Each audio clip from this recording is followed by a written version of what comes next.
بسم الله الرحمن الرحيم. الحمد لله رب العالمين والعاقبة للمتقين، والصلاة والسلام على أشرف الأنبياء وسيد المرسلين وعلى آله وأصحابه أجمعين. أما بعد، فأعوذ بالله من الشيطان الرجيم. بسم الله الرحمن الرحيم.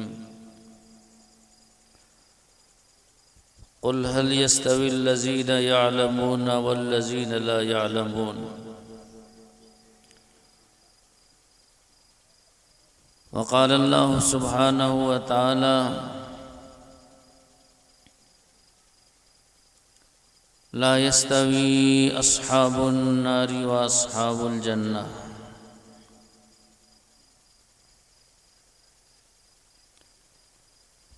وقال الله عز وجل: لا يستوي الأعمى والبصير ولا الظل ولا الحرور وما يستوي الأحياء والأموات.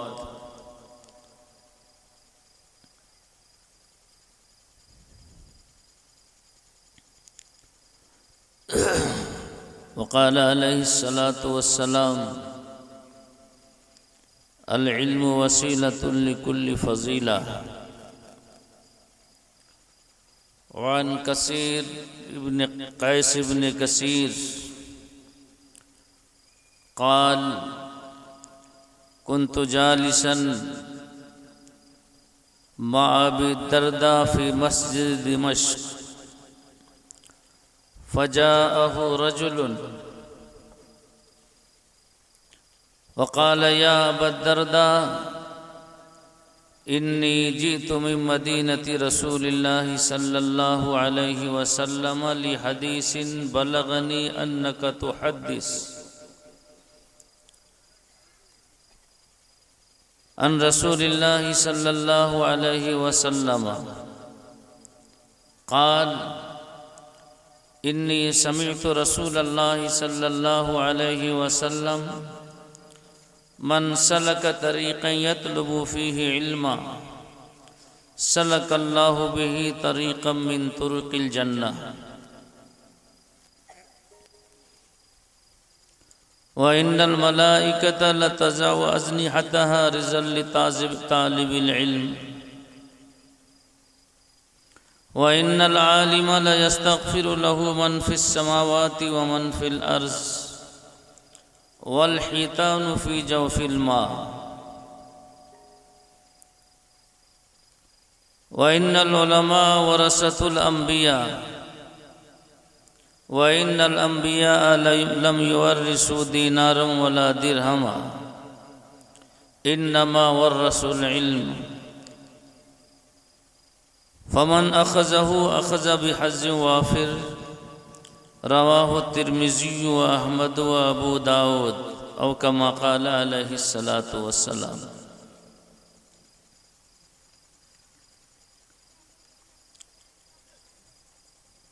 معزز علماء کرام اور جملہ حاضرین اعظام، سردی کا وقت ہے اور باہر کا ماحول ہے،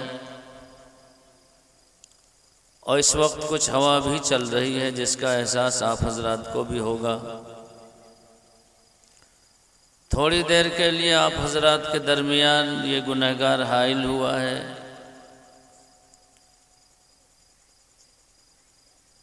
اللہ تعالیٰ ہمیں کچھ خیر کی بات کہنے اور آپ حضرات کو سننے اور سمجھنے سے زیادہ عمل کی توفیق عطا فرمائے.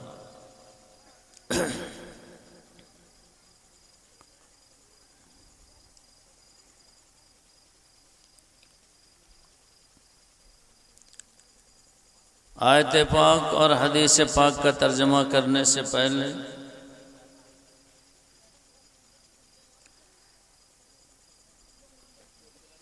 ایک قطع سماعت فرمائی ہے۔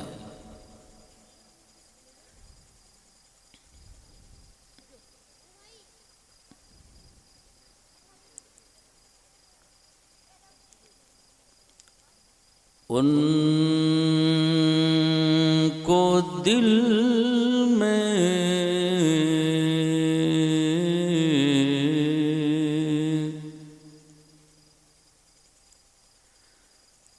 ان کو دل میں بسا لیا ہم نے، ان کو دل میں بسا لیا ہم نے، ان کو دل میں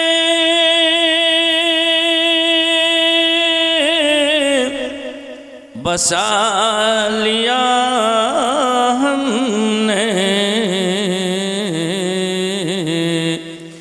دل مدینہ بنا لیا ہم نے، دل مدینہ بنا لیا ہم نے، اور ان کے دامن سے ہو کے وابستہ، ان کے دامن سے ہو کے وابستہ، ان کے دامن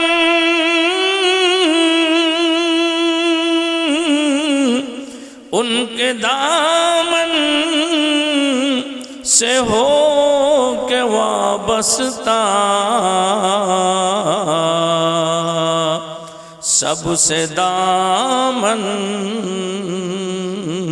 بچا لیا ہم نے، سب سے دامن بچا لیا ہم نے۔ حمد پاک کے چند مصرع سماعت فرمائیے۔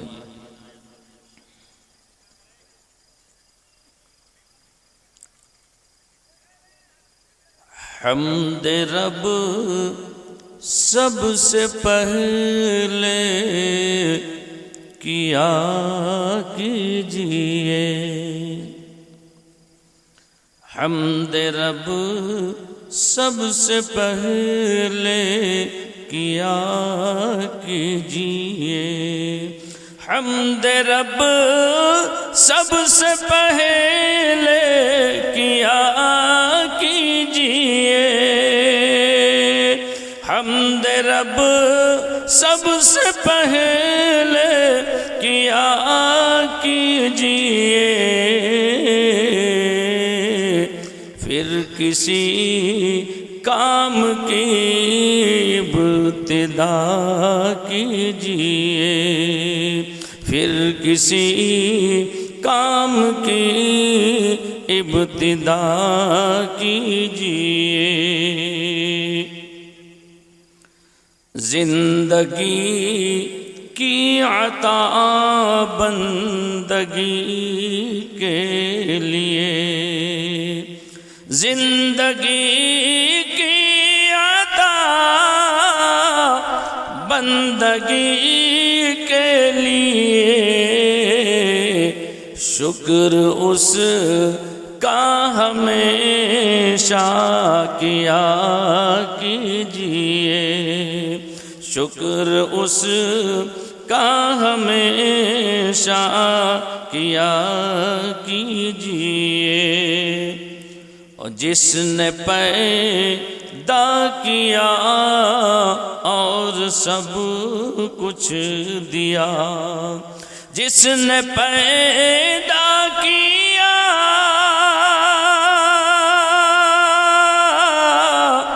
جس نے پیدا سب کچھ دیا، ذکر ہر دم اسی کا کیا کیجیے، ذکر ہر دم اسی کا کیا کیجیے۔ ہے وہ مشکل کشا اور حاجت روا، ہے وہ مشکل کشا اور حاجت روا، ہے وہ مشکل کشا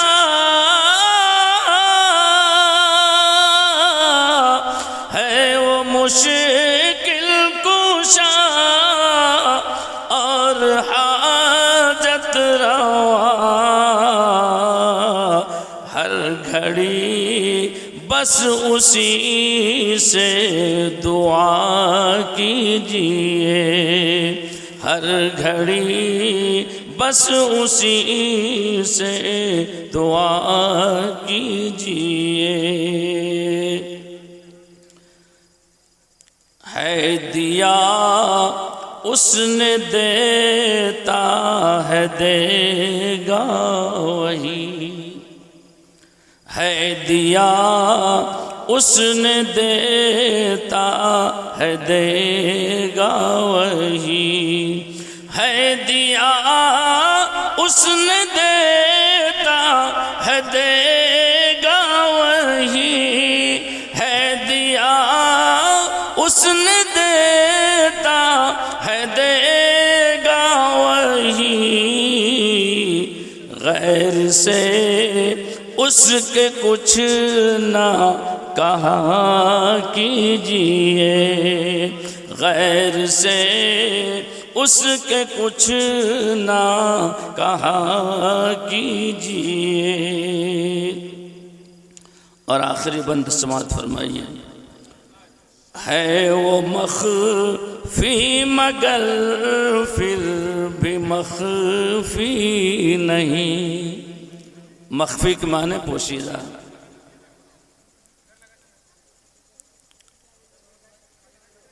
ہے وہ مخفی مگر پھر بھی مخفی نہیں، ہے وہ مخفی مگر پھر بھی مخفی نہیں، ہے وہ مخفی مگر پھر بھی مخفی نہیں،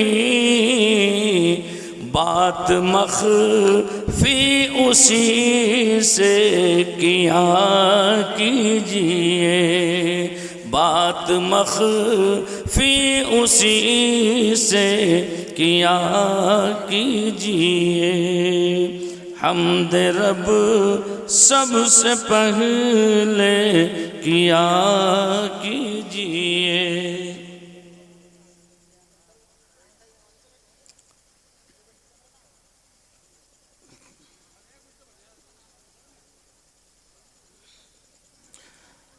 حضرات، آج کا یہ جلسہ مدرسے کے سنگ بنیاد کے سلسلے میں ہے، اور مدرسوں کا تعلق خصوصیت سے علم دین سے ہوتا ہے، اس لیے میں علم سے متعلق ہی چند باتیں عرض کر کے آپ سے رخصت ہونا چاہتا ہوں۔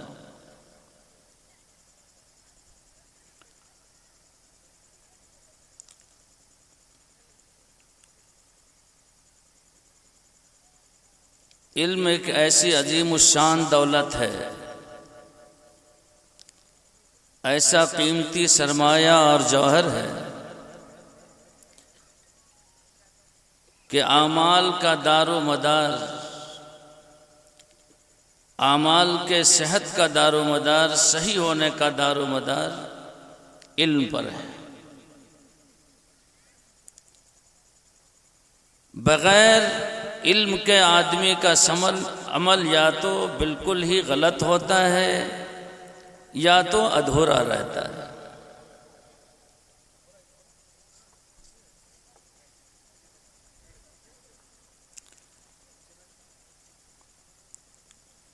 اللہ جل شانہ نے قرآن کریم میں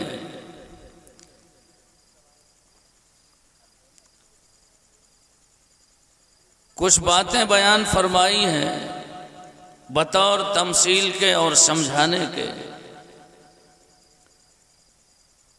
جس کو آپ سنیں گے اور سمجھیں گے تو یہ بات آپ پر واضح ہو جائے گی اور کھل جائے گی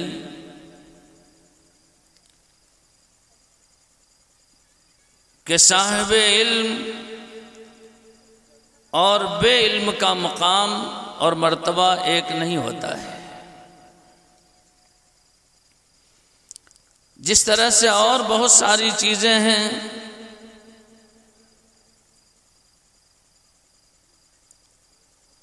وہ آپس میں برابر نہیں ہوتی۔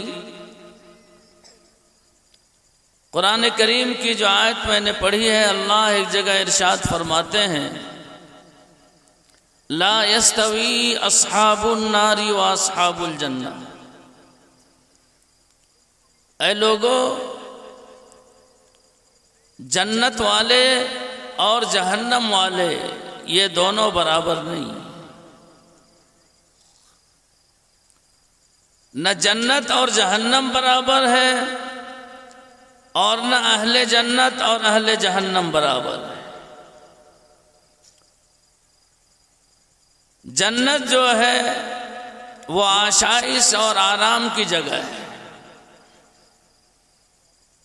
اور جہنم جو ہے سراپا کلفت اور مشقت اور پریشانی کی جگہ ہے۔ جنت کے آشائش کیا ہیں اور جہنم کی پریشانیاں کیا ہیں، اس وقت وہ بات آپ کے سامنے قلت وقت کی وجہ سے رکھی نہیں جا سکتی۔ صرف اتنی بات سمجھ لیں کہ جنت آرام گاہ ہے، سکون گاہ ہے، اطمینان گاہ ہے، چین اور آشائش اور آرام کی ساری چیزیں وہاں مہیا ہیں، اور اس کے برعکس جہنم میں ساری چیزیں تکلیف دہ موجود ہیں۔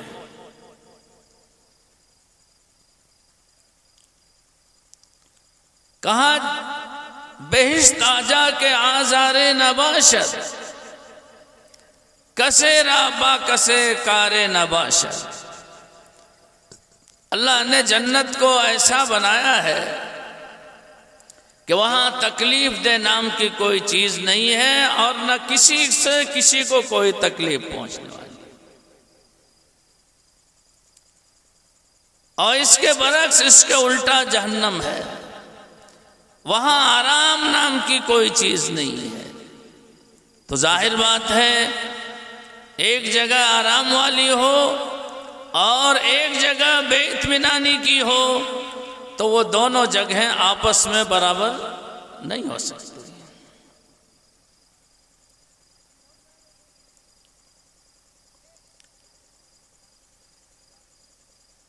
قرآن کریم کی دوسری آیت جو میں نے پڑھی ہے، اللہ فرماتے ہیں لا یستوی الاعمی والبصیر۔ ہم بہت ہی سہل انداز میں آپ کو بتا رہے ہیں تاکہ آپ سمجھ لیں اس کو۔ اللہ فرماتے ہیں لا یستوی الاعمی والبصیر۔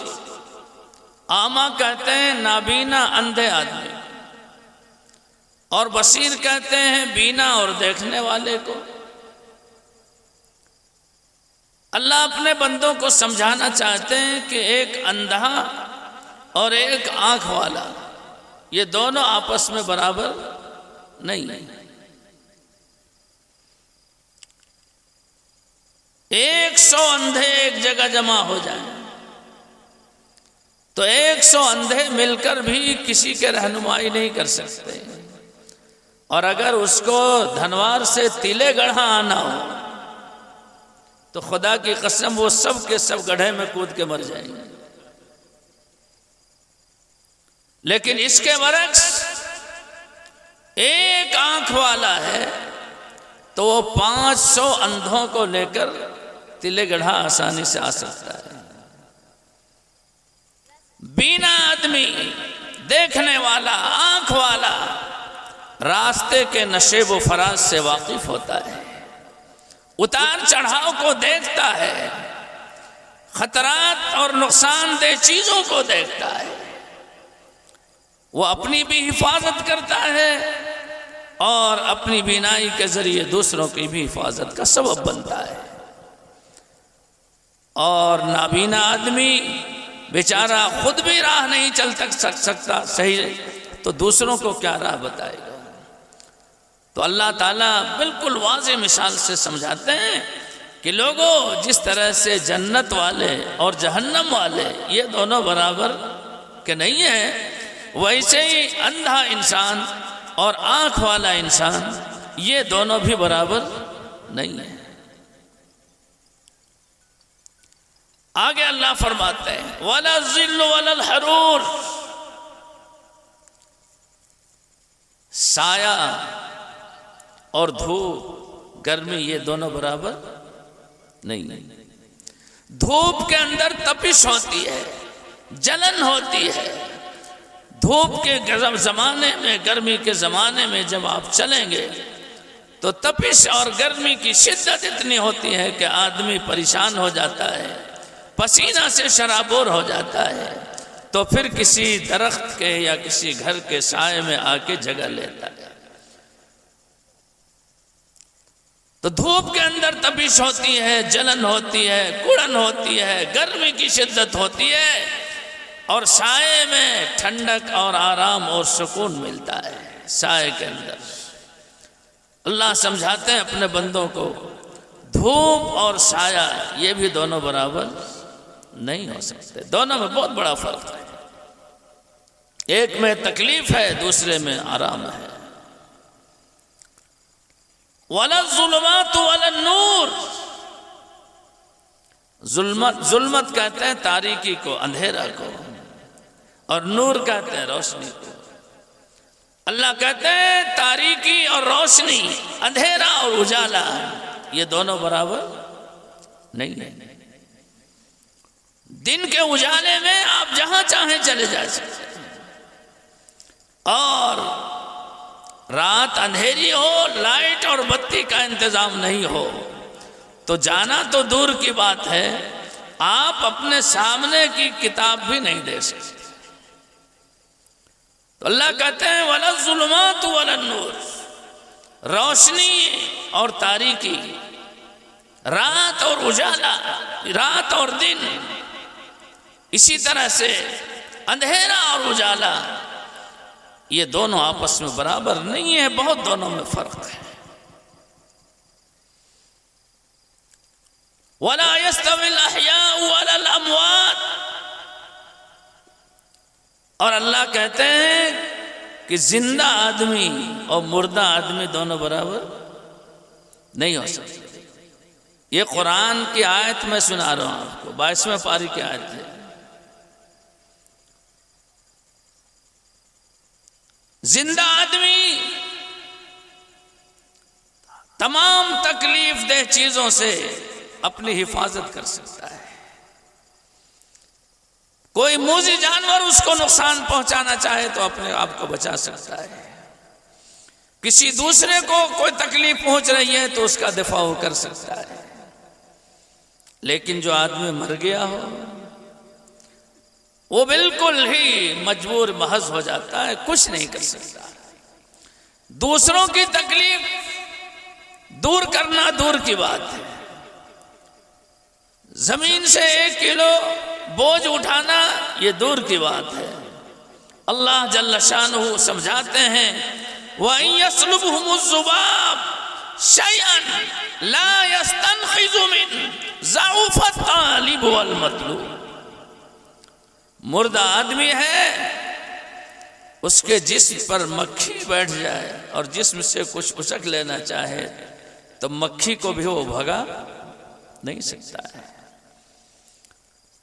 تو زندہ انسان اور مردہ انسان دونوں میں بین فرق ہے، بالکل واضح فرق ہے۔ اللہ تعالیٰ ان مثالوں سے کہ جس طرح سے جنت کے لوگ اور جہنم کے لوگ برابر نہیں، جس طرح سے رات اور دن برابر نہیں، جس طرح سے اندھا اور دیکھنے والا برابر نہیں، جس طرح سے گرمی اور سایہ برابر نہیں، جس طرح سے زندہ اور مردہ برابر نہیں، ویسے ہی اللہ فرماتے ہیں قُلْ هَلْ يَسْتَوِي الَّذِينَ يَعْلَمُونَ وَالَّذِينَ لَا يَعْلَمُونَ۔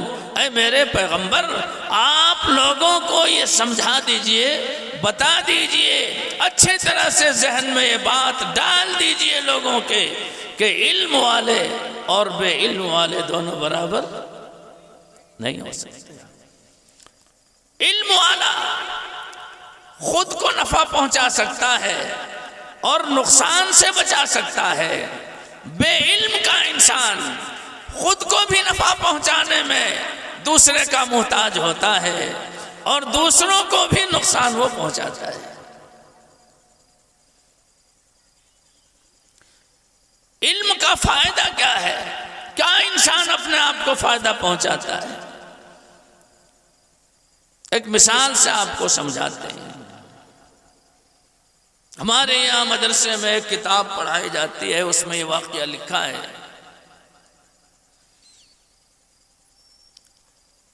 ابھی ہم پوچھیں گے، اس لیے ٹھیک سے آپ سنیے گا، ہم کسی سے بھی پوچھ سکتے ہیں۔ اگلے زمانے میں بڑے بڑے بادشاہوں کا یہ مزاج ہوتا تھا کہ اپنے دربار میں وہ شاعروں کو بلاتے تھے اور مشاعرہ کرواتے تھے۔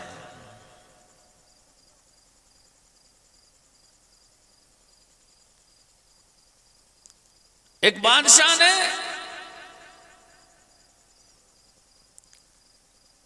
شاعروں کو وہ ایک مرتبہ بلایا، تو شاعروں کا کام کیا ہوتا ہے بیچاروں کا؟ اشعار پڑھنا، نعت پڑھنا، اور ہر شاعر جب اسٹیج پہ آتا ہے تو اپنی پوری توانائی، پوری قوت لگا دیتا ہے کہ کسی طرح سے آج مجلس کو فتح کر لے۔ ایک دلی خواہش ہوتی ہے لوگوں کی، یہ کوئی عیب کی بات نہیں ہے۔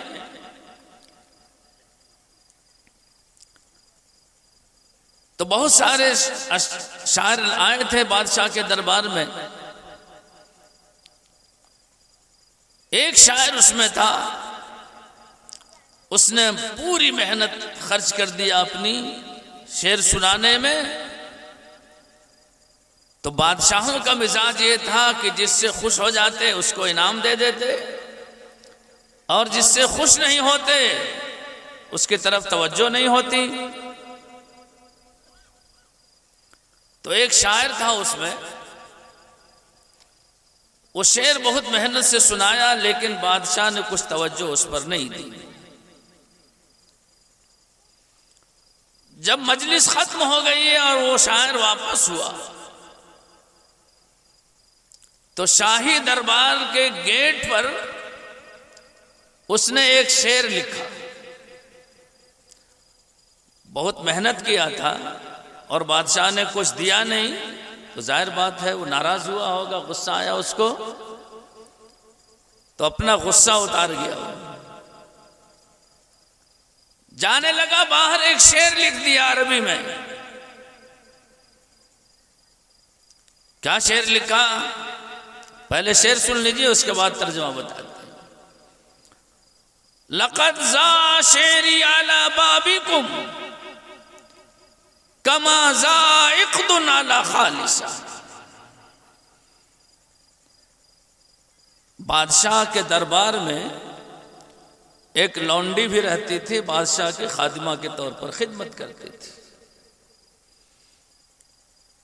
تو وہ بھی مجلس میں تھی وہاں، تو شاعر نے اس کو بھی دیکھا تھا، لیکن وہ لونڈی اتنی بدصورت تھی کہ ایک بار کسی کی نگاہ پڑ جائے تو دوبارہ اٹھا کے دیکھنے کی طبیعت نہیں چاہے۔ خوبصورت کو بار بار آدمی دیکھنا چاہتا ہے، بدصورت پہ تو نگاہ نہیں اٹھتی۔ ویسی عورت کو، لونڈی کو بادشاہ نے اپنی خدمت میں رکھ رکھا تھا، اور مزید اس پر یہ ہے کہ سونے کا ایک بہت قیمتی ہار اس کے گلے میں پہنا رکھا تھا. عورت تھی بالکل کالی کلوٹی بھدی، اور گلے میں کیا پہنا رہا تھا؟ سونے کا بہت قیمتی ہار. تو آپ یہ بتاؤ کہ بالکل کالی کلوٹی بھدی کوئی ہو تو سونے کا ایک ہار نہیں بلکہ سونے ہی سے اور لاد دیں تو خوبصورت ہو جائے گی، بلکہ سونے کی بھی عظمت ختم ہو جائے گی. اچھی چیز کو گندی چیز میں ڈال دیا جائے تو اس کی بھی عظمت اور شان میں کمی آ جاتی. تو اس شاعر نے جو شعر لکھا اسی عورت اور ہار کو سامنے رکھا اور شعر لکھا لقد ذا شعری علی بابکم، جس کا مطلب ہوا ہے بادشاہ تمہارے دربار میں میرا شعر ایسے ہی ضائع اور بیکار ہو گیا. کیسے؟ کما ذا عقد علی خالصہ، اس عورت کا نام خالصہ تھا اور عقد کے معنی عربی میں ہار کے آتے ہیں. تو شاعر نے کہا ہے بادشاہ تمہارے دربار میں میرا پڑھا ہوا شعر ایسے ہی بیکار ہو گیا، برباد ہو گیا جیسے اس خالصہ عورت کے گلے میں سونے کا ہار برباد. بادشاہ پر طنز کیا اس نے، غصہ میں تو تھا ہی، سارا غصہ اتار دیا اور یہ شعر لکھ کے چلا گیا. کچھ دیر کے بعد جب شاہی وزیر باہر نکلا، بادشاہ کا چمچہ جس کو کہہ لیجیے، وہ جب باہر نکلا تو اس نے دیکھا کہ اس پر یہ شعر لکھا ہے، جس کا مطلب یہ ہوتا ہے یہ تو بادشاہ کی شان میں اور شاہی محل کی توہین کر کے وہ شاعر چلا گیا. بادشاہ کو فوراً خبر دیا اس نے. بادشاہ آگ بگولا ہو گیا اور کہا ابھی جاؤ اس کمبخت کو پکڑ کر لاؤ. بادشاہ کا قاصد گیا وہاں، اس شاعر سے ملاقات کیا. وہ تو جان ہی رہا تھا کہ میں آگ لگا کے آیا ہوں، ابھی جو ہے میرے پاس کوئی نہ کوئی پولیس آ گئی پکڑنے کے لیے. شاہی قاصد گیا، کہا بادشاہ نے تم کو طلب کیا ہے، تم نے بادشاہ کی شان میں شاہی دربار میں توہین اور گستاخی کی ہے.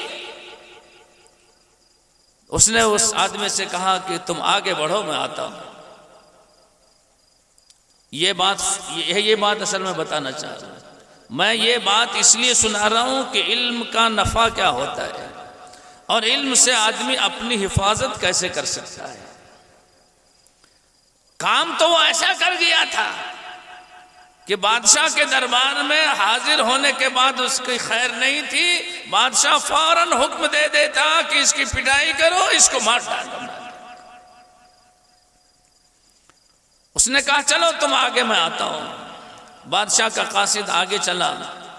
کچھ دیر کے بعد پیچھے پیچھے وہ شاعر بھی آیا. تو شاہی دربار اندر جانے سے پہلے اس نے اپنا علم استعمال کیا. یہ اصل میں بتا رہا ہوں. وہ جو شعر لکھا تھا لقد ذا شعری علی بابکم، ذا ایک لفظ ہے عربی میں جس کے معنی ہوتے ہیں بیکار ہونا، برباد ہونا، خراب ہونا، اکارت ہو جانا. زاد الف زبر زا اور عین زا. ہم لوگ اردو میں بھی بولتے ہیں کہ فلاں چیز ضائع ہو گئی، بیکار ہو گئی. تو زا جو زاد الف اور عین سے ہوتا ہے اس کے معنی بیکار برباد ہونے کے، اور وہی وہ شاعر نے لکھا تھا.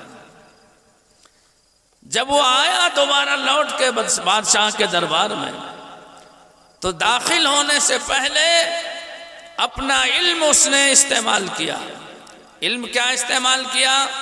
عین جو ایسے لکھا جاتا ہے جس کا اتنا بڑا پیٹ ہوتا ہے تو پیٹ کو ہاف کر دیا. کیا کر دیا؟ ہاں، عین کا جو اتنا پیٹ ہوتا ہے اس کو ہاف کر دیا. اب عین کو جب ہاف کر دیا تو اس کا مسئلہ صاف ہو گیا.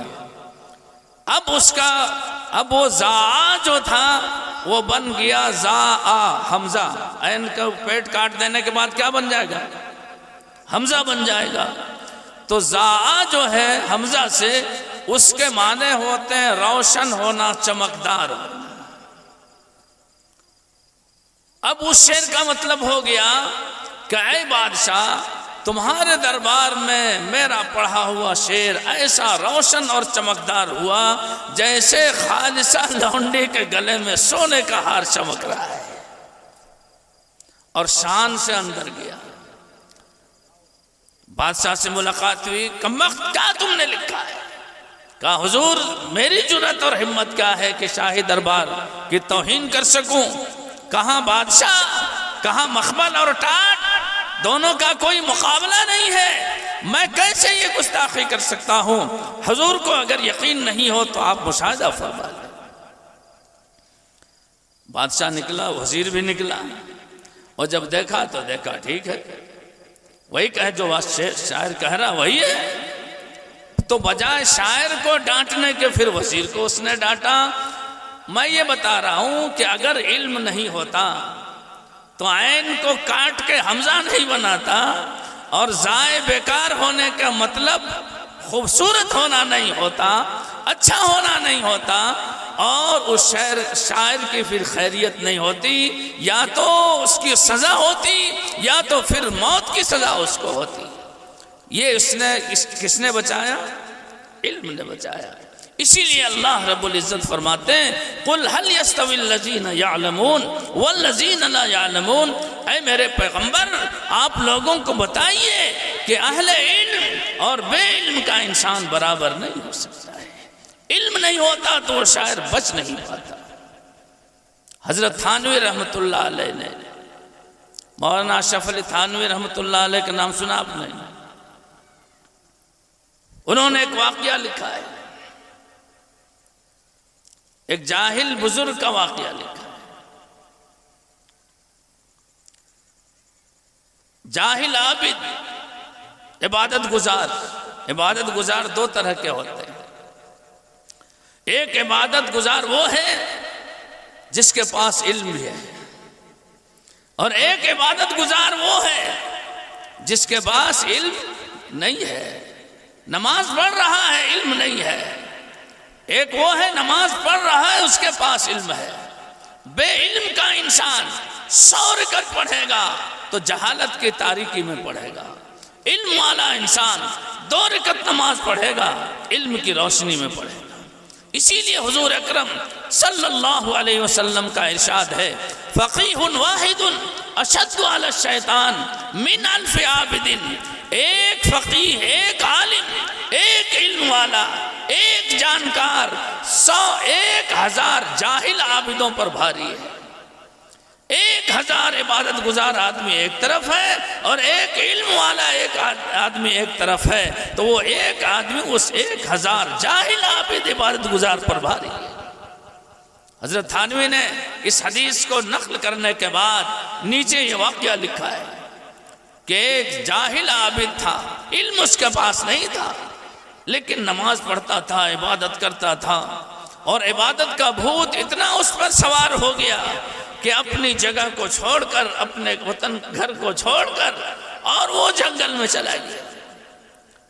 حالانکہ جنگل میں جانا، اپنے گھر بار کو چھوڑ کر عبادت کے لیے اور اپنے آپ کو دور کر لینا، یہ اسلامی شریعت میں اس کی اجازت نہیں ہے۔ یہ راہب اور رہبانیت، یہ یہود و نصارہ کا طریقہ ہے۔ اللہ کے رسول صلی اللہ علیہ وسلم نے فرمایا لا رہبانیت فی الاسلام، اسلام کے اندر رہبانیت نہیں ہے کہ اپنے گھر بار چھوڑ کے جنگل چلا جائے، سنیاس لے لے اور وہاں عبادت گزار بن جائے۔ لیکن وہ جاہل تھا، عابد تھا، عبادت تو کرتا تھا لیکن جاہل تھا، چلا گیا ایک جنگل میں اور وہاں عبادت میں مشغول ہو گیا۔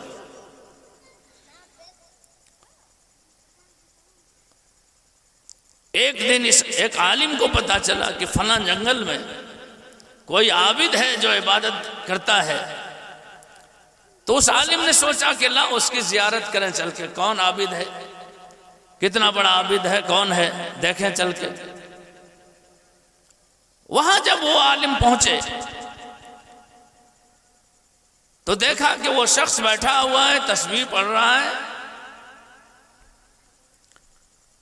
لیکن وہاں پاخانے کی بدبو بھی آ رہی ہے۔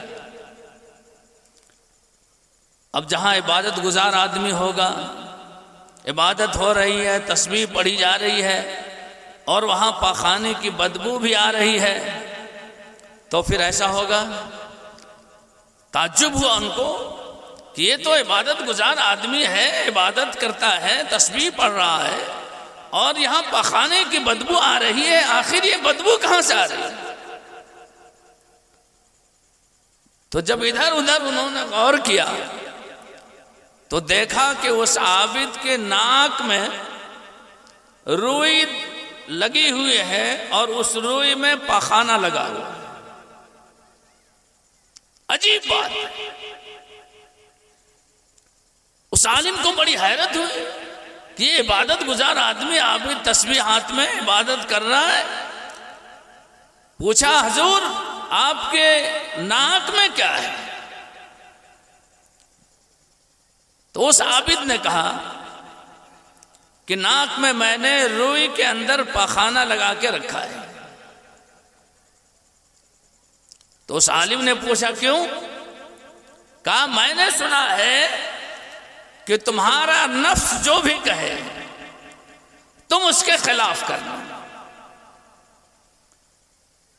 تو میرا نفس بار بار کہتا تھا کہ خوشبو سنگھاؤ، خوشبو سنگھاؤ، خوشبو سنگھاؤ، تو میں نے سوچا کہ نفس کی تو مخالفت کرنی ہے، اس لیے میں نے بجائے خوشبو کے پاخانہ روئی میں لے کے ناک میں رکھ لیا ہے کہ کمبخت تو ناک خوشبو سونگنا چاہتی ہے، کمبخت نفس خوشبو سونگنا چاہتا ہے، لا تمہیں بدبو سنگھاؤ۔ تو اس عالم نے پوچھا کہ کتنے دنوں سے آپ کا یہ عمل چل رہا ہے؟ کہا بہت زمانہ ہو گیا، اور آج تو میں نے تازہ ہی یہ لکھا ہے، جب سوکھ جانے کے بعد پھر تازہ کرتا تھا بیچارہ۔ تو عالم صاحب نے فرمایا افسوس ہے۔ کہا حضور آپ کے ناک میں روئی کے اندر جو پاخانہ لگا ہوا ہے وہ اس مقدار میں ہے جو معاف نہیں ہے، نجاست اور غلاظت کے ساتھ۔ آپ نماز بھی ایسے ہی پڑھتے ہوں گے؟ تو عابد صاحب نے کہا ہاں نماز بھی ایسے ہی پڑھتے ہیں۔ تو اس عالم نے کہا کہ جتنی نمازیں اس حالت میں آپ نے پڑھی ہیں اس کی آپ قضا کیجئے کہ نجاست کے ساتھ نماز نہیں ہوتی۔ فرمایا فقیہ واحد اشد علی الشیطان من الف عابد، ایک فقیہ، ایک عالم صاحب علم 1000 جاہل عابد پر بھاری ہے اپنے علم کے وجہ سے۔ وہ عالم آیا اس جاہل عابد کو گمراہی سے بچایا، اگر وہ نہیں آتا تو نہ جانے ایک زمانے تک وہ اسی طرح سے پڑھتا رہتا اور نماز بھی اس کے ضائع اور برباد ہوتی رہتی۔ اسی لیے کہا ہے پے علم چون شمع باید گدا، کہ بے علم نہ تواں خدا را شنا۔ علم حاصل کرنے کے لیے اگر موم بتی کی طرح پگھلنا ہو اور جلنا ہو تو آدمی کو جلنا چاہیے، پگھلنا چاہیے، اس لیے کہ بغیر علم والا انسان اور چیزوں کو تو چھوڑو اپنے خدا کو بھی پہچان نہیں سکتا۔ ایک دوسرے شاعر نے سمجھایا ہے شریعت سے جو الفت ہو تو علم دین پیدا کر۔ الفت تو آپ لوگ سمجھتے ہیں نہیں سمجھتے؟ سب لوگ سمجھتے ہیں الفت۔ ایک آدمی کے کھانے سے تو سب کا پیٹ بھرے گا نہیں۔ الفت معنی سب سمجھتے ہیں؟ الفت کے معنی محبت۔ الفت معنی شریعت سے جو الفت ہو، یعنی اگر آپ مسلمان ہیں، آپ کو شریعت سے محبت ہے، آپ شریعت سے تعلق رکھتے ہیں، شریعت سے آپ کو نسبت ہے، تو آپ کو کیا کرنا ہے؟ شریعت سے جو الفت ہو تو علم دین پیدا کر۔ علم دنیا نہیں، دنیا کا علم روٹی دیتا ہے اور دین کا علم دنیا بھی بناتا ہے اور جنت بھی، آخرت بھی بناتا ہے۔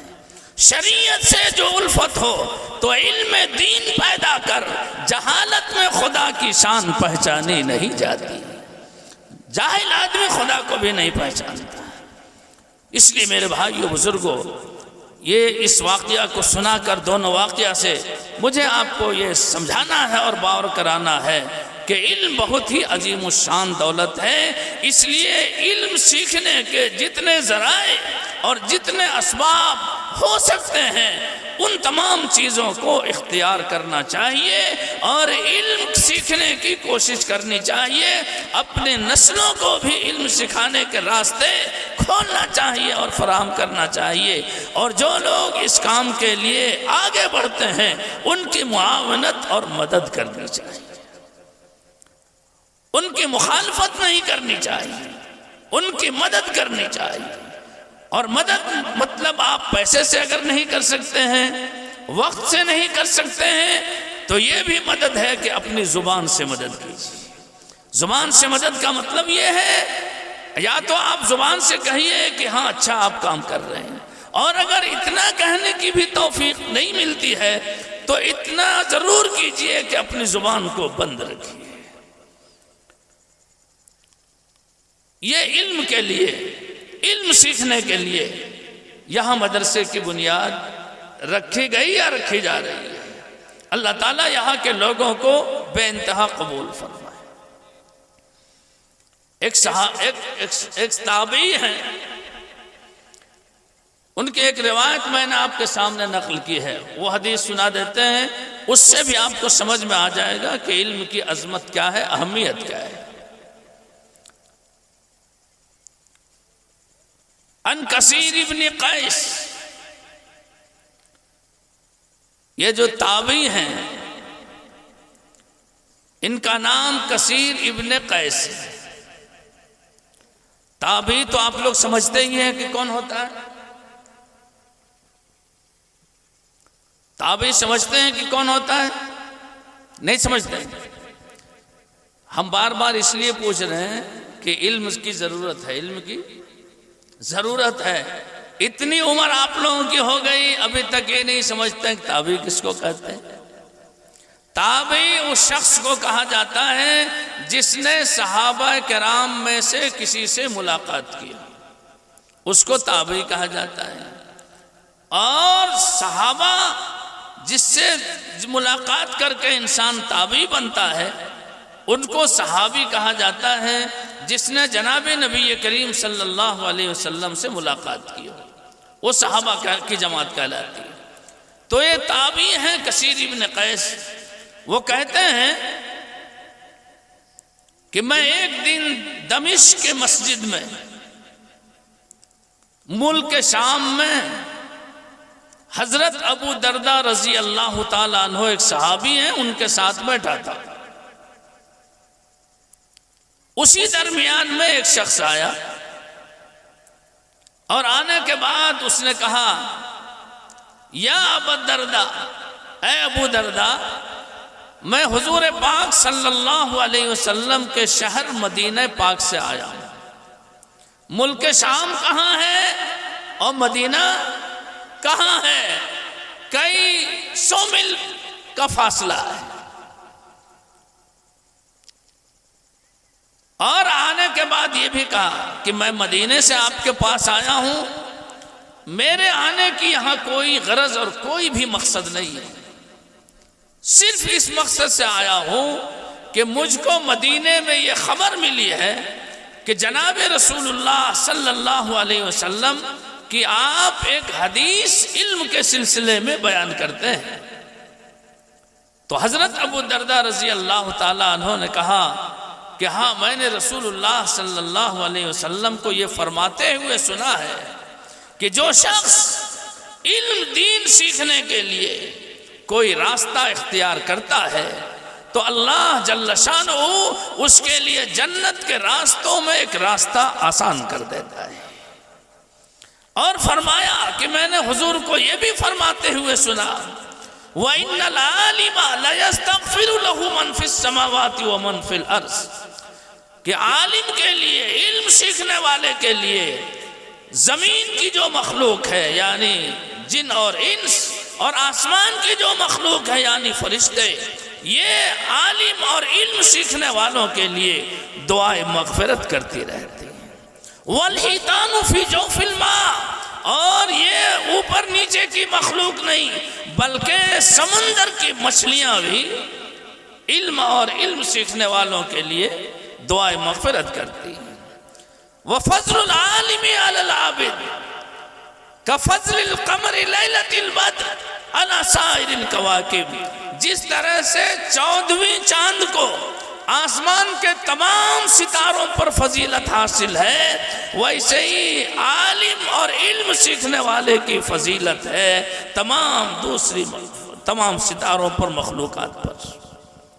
آگے حضور نے فرمایا کہ ان العلماء ورثۃ الانبیاء، اور علماء عالم یہ لوگ جو ہیں نبیوں کے وارث ہیں، نبیوں کے وارث ہیں۔